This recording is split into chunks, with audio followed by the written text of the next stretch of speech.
The storm surge and damage brought on by Hurricane Ian have led to a massive recovery effort. At this hour, we know that more than 80 people have died in Florida, and rescue crews are still searching the hardest hit areas for survivors. Xavier Walton joins us now from Florida with more on that. Good morning, Xavier. Hey, Mitch, good morning. So right now we are in one of those areas that President Biden and Governor Ron DeSantis visited yesterday. Emergency officials are telling people if you don't have to, do not come down to this area. And that's because of reasons like this. It's not exactly safe. Just a few minutes ago, about 30 minutes ago, we witnessed a woman swerve and try to avoid some debris, and then she smacked into a construction vehicle. She was conscious, her airbags were deployed, and actually just a few minutes ago, the ambulance came and took her away. But she was heading down this way on San Marcos Boulevard, just littered with debris. And you still see scenes like this more than a week after the storm. You got this huge boat here, the Cracker Jack, and it's sitting right on top of this Suburban. And just think about how high the storm surge had to be here in this area. The Cracker Jack, this boat, is actually still tied down to the pole here, right? And then off to the left here, you just have buildings and debris. You know, yesterday there was a lot of good information coming out of President Biden and Ron DeSantis being in here, just talking about what happened. More than 1,000 homes searched. And think about this, nearly 4,000 rescues. And those rescues are still ongoing more than a week after Hurricane Ian made landfall. Now, some of the people I spoke with have business on Fort Myers Beach, Sanibel Island, Pine Island. There's actually a bridge that was fixed that now people can get to that.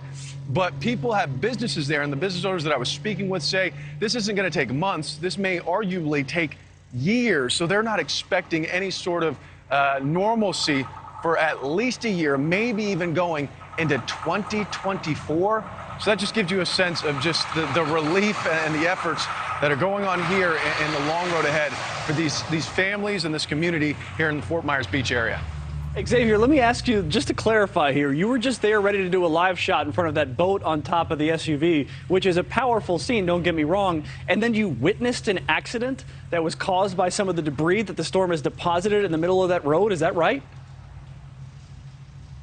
Mitch, that's exactly right. And here's the thing, still 250,000 people are without power. So this road, San Marcos Boulevard, is extremely dark. And then you have scenes like this, you got boats. And then what that woman actually swerved, there were some blocks in the road, debris. She swerved to miss it and then smacked into the back of a construction vehicle, which is out here to help clean up the debris.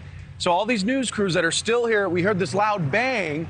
And then we go over there and we see there was a car accident. The window had a big crack in it. Airbags deployed. As she got out, we helped her out, called 911. But you know what, Mitch? We were coming down here earlier. We were driving slow because we've been down here before.